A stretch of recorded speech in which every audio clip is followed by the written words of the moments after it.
This is a story about fairy tales, about a little boy's fascination with things that seem impossible. He truly believed in those stories. For him, they were reality. You see, he used to believe in those fairy tales, but he slowly came to realize that they were farce. And one by one, his innocence left the realm of imagination, and he came to believe what society told him was real. For years, he wallowed around thinking they were made up, until one day, it came to him. These fairy tales really were true. They were every bit real. They were just early lessons on real life, more real than the boy could ever imagine. Santa, presents for every good boy and girl in the whole world. But where do the presents come from? Slave labor. The big fat man reaping all the benefits of his elves' hard labor. Every year they work day in and day out to make things for the entire world for no credit. Not even a made in North Pole label. And the white man takes the products and distributes them around the world for milk and cookies. Video games, bikes, tikes for trikes for tikes, all for milk and cookies. And the elves labor on.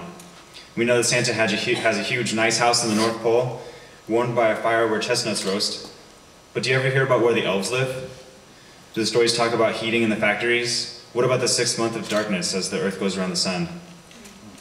As the little boy revisited these stories, they began to make more and more sense. The creative stories that seemed impossible were slowly turning into reality. The Tooth Fairy, a multi-billion-dollar enterprise thriving on capitalist ideas. Think about it, an elusive fairy going around the world buying loose teeth. How could one person get enough money to buy all the world's loose teeth? By selling them for a huge markup on the black market.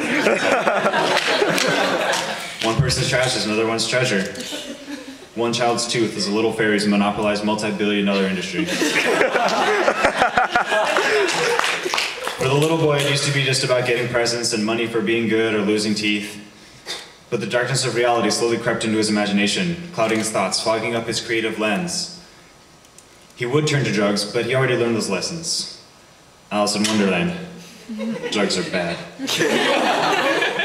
Take the pills, and as you fall down the rabbit hole, everything that seems so unreal becomes reality. Everything's so scary, and all you want to do is find your way home. You find a house that seems so empty, so you go inside.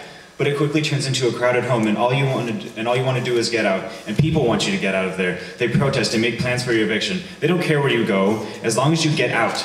So you cry so much that you nearly drown in your sorrows, and drown your friends in your sorrows. There are people out there willing to help, but they seem to come and go at will. The problem is so large, they can't help every single person. And the ones that want to trap and imprison you are everywhere.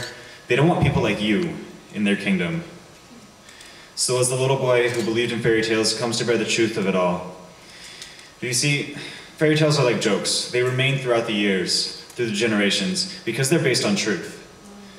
They're something everyone can relate to. But there was always one fairy tale that the little boy believed in, even if it hasn't come true quite yet. It goes like this. In a fairy tale world with people of different ideas, tongues, and colors, a world so expansive that it would take years to travel all the lands, and this little boy who couldn't comprehend the vastness of the world, he understood and believed in the one underlying premise behind the whole thing. This world that the little boy hoped would someday become reality. And even though there were so many people, they all just lived in peace and harmony. Thank you.